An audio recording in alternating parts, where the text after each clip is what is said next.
कह रहे हैं लोग, जनचर्चा में लोग उनके कह रहे हैं, उनकी पार्टी के लोग, कि ये चुनाव दिलीप अग्रवाल नहीं बीडी शर्मा जी लड़ रहे हैं। जाना पहचाना चेहरा चाहिए, ऐसा चेहरा ना चाहिए। हम अपने कई लोगों से पूछते हैं कि भैया दिलीप अग्रवाल जी कहाँ के हैं, बताइए, तो वो नहीं बता पाते हैं कहाँ। मध्य प्रदेश का जो शासन प्रशासन है वो सब चंद्रा की ओर देख रहा है। हमारे कमलनाथ की जब सरकार थी तो इस रेत उत्खनन पर एक नियम बनाने जा रहे थे वो।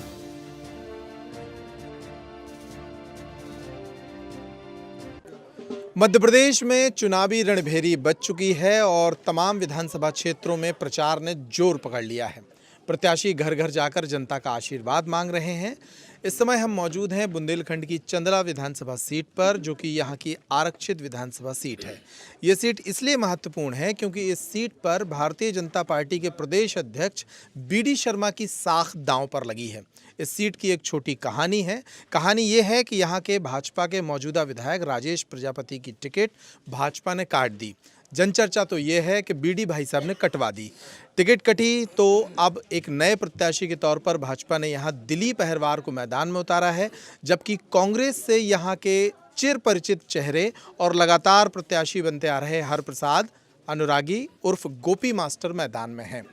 उनके साथ नाम के साथ मास्टर या माट साहब लगता है क्योंकि वे पहले शासकीय सेवा में रहे, शिक्षक रहे और अब लंबे समय से राजनीति कर रहे हैं। वो इस वक्त हमारे साथ मौजूद हैं। उनसे उनके चुनाव प्रचार पर बात करेंगे, उनके मुद्दों पर बात करेंगे। माट साहब, पहले तो बहुत स्वागत है आपका। आपको बहुत बहुत धन्यवाद। कैसा चल रहा है चुनाव? अब हम तो पूरे प्रयास में हैं, हमारे सभी लोग जो चाहने वाले हैं साथ में लगे हैं। और हमारे जो टिकट की भी बात है, जो लोगों की मनसा अनुसार टिकट मिला है वही लोग सब लगे हैं। उनका प्रयास है कि हमें क्षेत्रीय आदमी चाहिए और हमारा चहेता चाहिए, जिसको हम चाहें वही चाहिए। अच्छा, पिछला चुनाव आप लगभग 1000 वोट से रह गए थे। इस बार थोड़ा राहत की सांस ले रहे हैं क्योंकि प्रत्याशी बाहर ही आ गया है भाजपा से। नहीं, लड़ाई होती है, इसमें कोई राहत की बात नहीं कही। लड़ाई जब तक लड़ी जाती है जब तक उसमें विजय हासिल नहीं होती है जी। अच्छा, राजेश प्रजापति किसका काम कर रहे हैं? अब राजेश प्रजापति वो बीजेपी के हैं, वो हमारा क्यों करेंगे, वो अपनी पार्टी का काम करेंगे। बेचारे दुखी हैं, रो रहे थे। हमारे लोग भी दुखी हैं, जिनको टिकट नहीं मिला तो हम क्या करें। हमारे लोग भी दुखी है, कुछ लोग चले भी गए। अरे लेकिन उनकी भावनाएं तो आपके साथ होंगी कि अब उनका टिकट काट के दिलीप अग्रवाल को दे दिया। अब उनसे हमारी कोई बातचीत नहीं। बता नहीं रहे आप? नहीं, उनसे कोई बातचीत नहीं है हमारी। अच्छा, बीडी भाई साहब की साख इस सीट पे दांव पे लगी है। उनने टिकट दिलवाया है भाजपा का, राजेश प्रजापति का कटवा के, ऐसी जनचर्चा है। तो बीडी भाई साहब ध्यान दे रहे हैं, क्षेत्र पे आ रहे हैं आपके खिलाफ मैदान में? बीडी भाई साहब अब वो केंद्र के सांसद हैं, राष्ट्रीय स्तर के नेता हैं। अब वो कह रहे हैं लोग, जनचर्चा में लोग उनके कह रहे हैं, उनकी पार्टी के लोग, कि ये चुनाव दिलीप अग्रवाल नहीं बीडी शर्मा जी लड़ रहे हैं। और बीडी शर्मा अपनी साख मान करके इसको लगे हुए हैं, लेकिन लोग पूर्णतः नकार चुके हैं इन बातों को।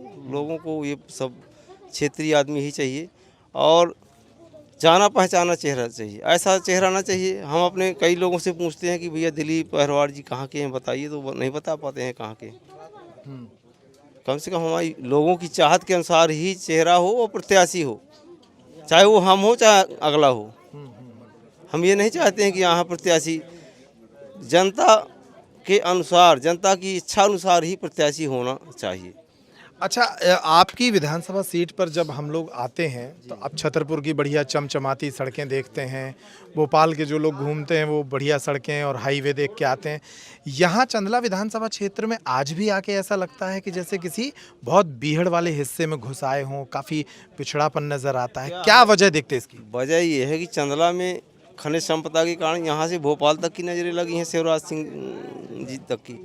मध्य प्रदेश का जो शासन प्रशासन है वो सब चंदला की ओर देख रहा है। सड़कों का तो निर्माण होता है, लेकिन जो वाहन चलते हैं मानक के हिसाब से अधिक लोड लेकर चलते हैं तो सड़कें यहाँ चरमरा जाती है। बनी बनाई सड़कें तोड़ के चले जाते हैं। उनको हमारे क्षेत्र से कुछ लेना देना, वो तो खनिज संपदा का दोहन करके अपना पैसे लेके चले जाते हैं।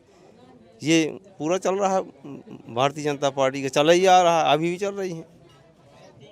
अच्छा, मध्य प्रदेश की सबसे साफ नदी है केन नदी, जो आपके इलाके से बहती है, और वो नदी बहने के कारण यहाँ बड़ी मात्रा में रेत भी आती है।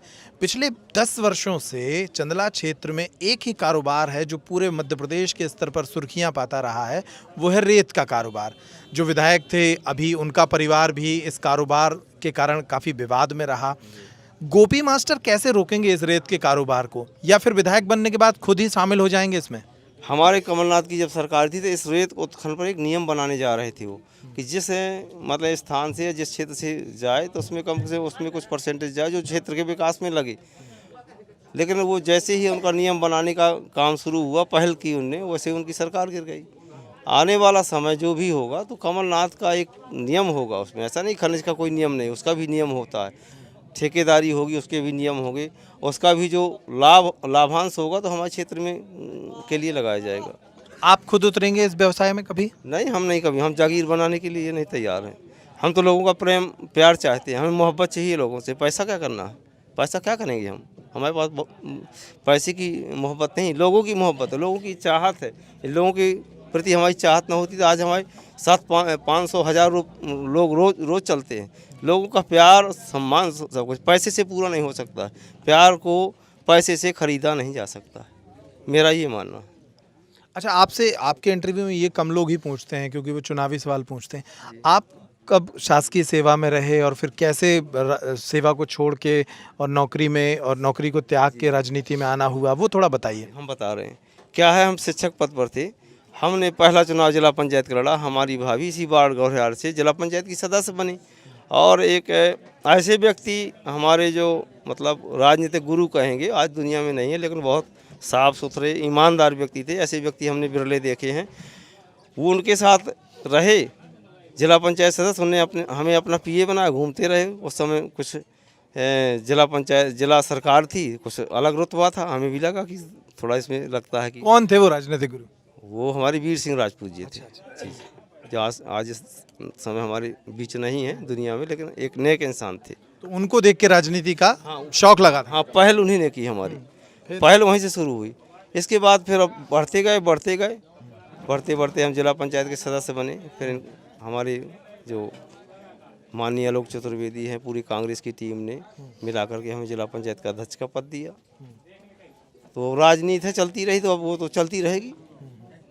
2013 में टिकट मिला, अपनी परित्याग करके अपना राजनीति में लग गए। तब से अपना राजनीति में लगे हैं, लोगों के बीच चलते हैं।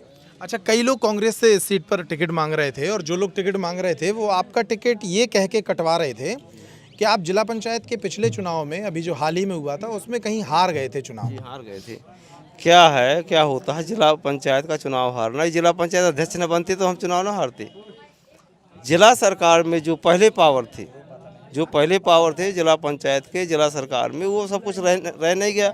हम जिला पंचायत अध्यक्ष बने, तब से हमें केवल एक ही फाइल में दस्तखत करने को मिले कि जो टूट फूट होती थी, दीवारें टूट गई, पुतवाना है, पंखा टूट गया, उसमें दस्तखत करने को मिला। हम क्या करें, लोगों को क्या दे सकते हैं? हमें कोई फंड ही नहीं मिला कि हम यहाँ का करते। इसके बाद भी हमने जो बन सका शासन प्रशासन के द्वारा यहाँ के काम किए क्षेत्र में।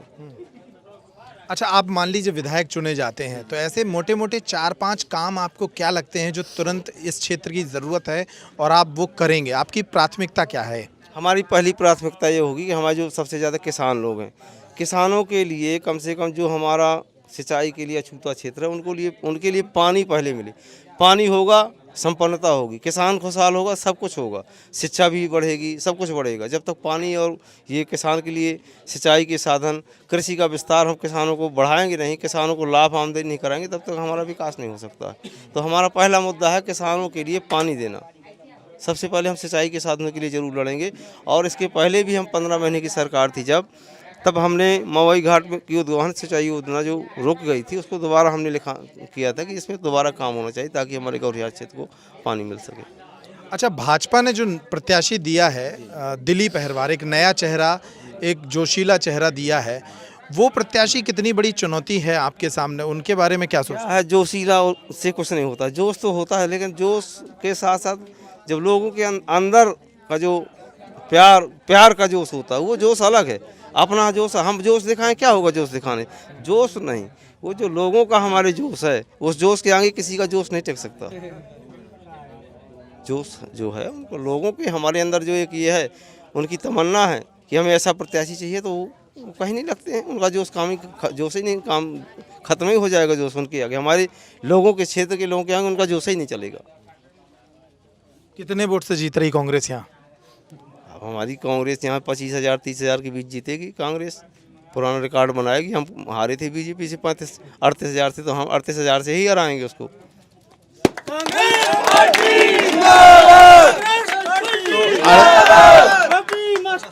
लोग मध्य प्रदेश में अभी कुछ सर्वे आ रहे हैं, सर्वे कह रहे हैं कि प्रदेश में कांग्रेस की सरकार बनने वाली है।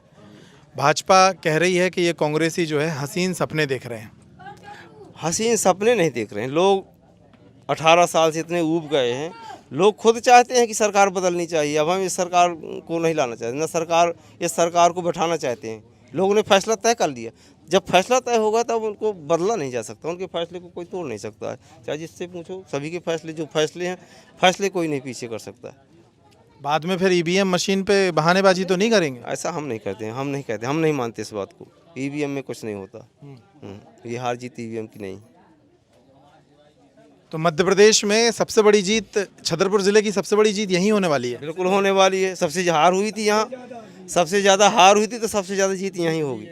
चलिए, बहुत धन्यवाद हमसे बात करने के लिए। हरप्रसाद अनुरागी जी थे जो कह रहे हैं कि छतरपुर जिले की 6 विधानसभा सीटों में सबसे बड़ी जीत कांग्रेस की चंदला विधानसभा क्षेत्र में ही होने वाली है, और वो दावे से कह रहे हैं कि वो विधायक बने तो रेत का कारोबार नहीं करेंगे। इस इंटरव्यू में इतना ही। नमस्कार।